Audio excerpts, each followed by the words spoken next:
ಮಾರೋ ಹುಡುಗಿ ಸಾಧನೆ ಇದೇ ಹೊತ್ತಿನ ವಿಶೇಷ. ನಾನು ಮಹಾಂತೇಶ.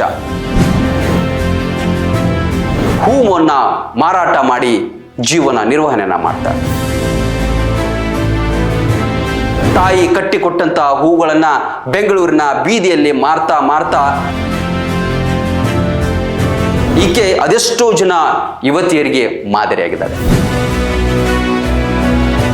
ಕೈಗಳಲ್ಲಿ ಹೂವಿನ ಮಾಲೆ, ಕಣ್ಣಲ್ಲಿ ಅಕ್ಷರಗಳ ಸಾಲು.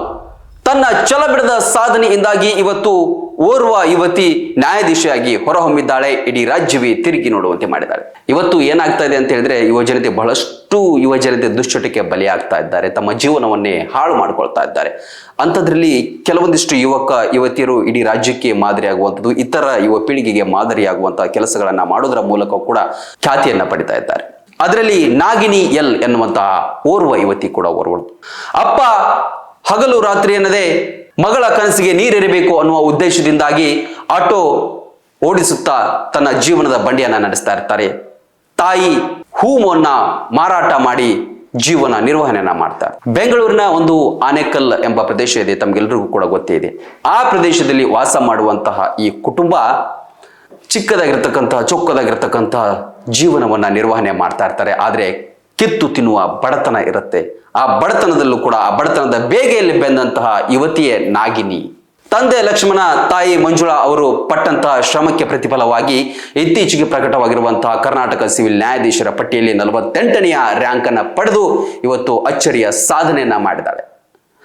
ತಾನು ಕೂಡ ತಾಯಿಗೆ ನೆರವಾಗಬೇಕು ಅಂತ ಹೇಳಿ ಚಿಕ್ಕಂದಿನಿಂದಲೇ ತಾಯಿ ಕಟ್ಟಿಕೊಟ್ಟಂತಹ ಹೂಗಳನ್ನ ಬೆಂಗಳೂರಿನ ಬೀದಿಯಲ್ಲಿ ಮಾರ್ತಾ ಈ ಕಡೆ ಕಣ್ಣುಗಳಲ್ಲಿ ಪುಟಗಳಲ್ಲಿರ್ತಕ್ಕಂಥ ಅಕ್ಷರದ ಸಾಲುಗಳನ್ನ ನೋಡ್ತಾ ಇವತ್ತು ಮಾದರಿ ಯುವತಿಯಾಗಿ ಹೊರಹೊಮ್ಮಿದ್ದಾಳೆ.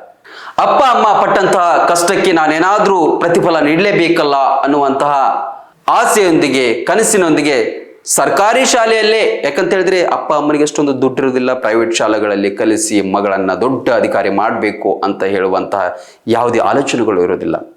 ಏನಾದ್ರೂ ಒಂದು ಸಣ್ಣ ಪುಟ್ಟ ನೌಕರಿಯನ್ನ ಪಡೆದು ಅವಳ ಕಾಲ ಮೇಲೆ ಅವಳು ನಿಂತ್ಕೊಳ್ಳಿ ಅಂತ ಹೇಳಿ ಮಾಡಿರ್ತಾರೆ. ಆದ್ರೆ ಆ ಮಗಳು ಅದಕ್ಕಿಂತ ದೊಡ್ಡದಾಗಿ ಇವತ್ತು ಸಿವಿಲ್ ನ್ಯಾಯಾಧೀಶಿಯಾಗಿ ಹೊರಹೊಮ್ಮಿದ್ದಾಳೆ. ಇವತ್ತು ಕೇವಲ ಒಂದು ನೆಪ ಮಾತ್ರ. ಈಕೆ ಅದೆಷ್ಟೋ ಜನ ಯುವತಿಯರಿಗೆ ಮಾದರಿಯಾಗಿದ್ದಾಳೆ. ಸಾಧನೆ ಮಾಡೋದಕ್ಕೆ ಬಡತನ ಅಡ್ಡಿಯಲ್ಲ, ಸಾಧನೆ ಮಾಡೋದಕ್ಕೆ ನಮ್ಮ ಸ್ಥಿತಿಗತಿಗಳು ಅಡ್ಡಿಯಲ್ಲ ಅನ್ನೋದನ್ನ ಈ ಯುವತಿ ನಾಗಿನಿ ತೋರಿಸಿಕೊಟ್ಟಿದ್ದಾಳೆ.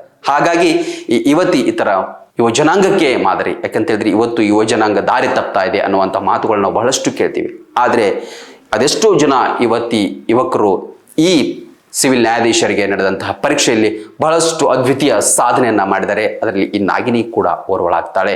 ಈ ನಾಗಿನಿ ಇತರ ಯುವ ಜನಾಂಗಕ್ಕೆ ಮಾದರಿಯಾಗುವಂತಾಗ್ಲಿ, ಅವಳು ಅನ್ಕೊಂಡಂತಹ ಕನಸುಗಳು ಕೂಡ ಈಡೇರಲಿ, ಇತರರಿಗೂ ಕೂಡ ಅವಳು ಮಾದರಿಯಾಗಿ ಹೊರಹೊಮ್ಮಲಿ ಅಂತ ಹೇಳುವ ಪ್ರಯತ್ನ ಇದಾಗಿತ್ತು. ಲೇಟೆಸ್ಟ್ ಸುದ್ದಿಗಳಿಗಾಗಿ ನೋಡ್ತಾ ಇರಿ ರನ್ ಟಿವಿ. ಇದು ಸಾಮಾಜಿಕ ಚಿಲುಮೆ.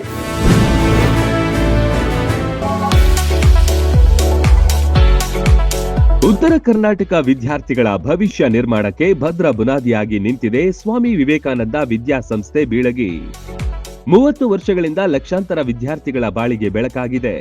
ಒಂದೇ ಸೂರಿನಡಿ ಕೆಜಿಯಿಂದ ಪಿಜಿವರೆಗೆ ಕಲಿಯುವ ಅವಕಾಶ ಇಲ್ಲಿದೆ. CBSE school, science and commerce PU college, ಪದವಿ ಸ್ನಾತಕೋತ್ತರ ಪದವಿ ಅಧ್ಯಯನಕ್ಕೆ ಬೆಸ್ಟ್ ಸಂಸ್ಥೆಯಾಗಿದೆ.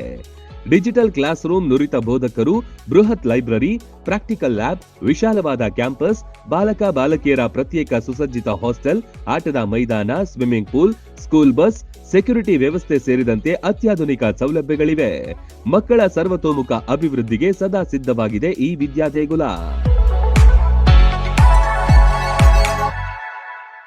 ರನ್ ಟಿವಿ ನ್ಯೂಸ್ ವಿಡಿಯೋಸ್ ನೋಡಲು ಸಬ್ಸ್ಕ್ರೈಬ್ ಮಾಡಿ, ಬೆಲ್ ಐಕಾನ್ ಪ್ರೆಸ್ ಮಾಡಿ.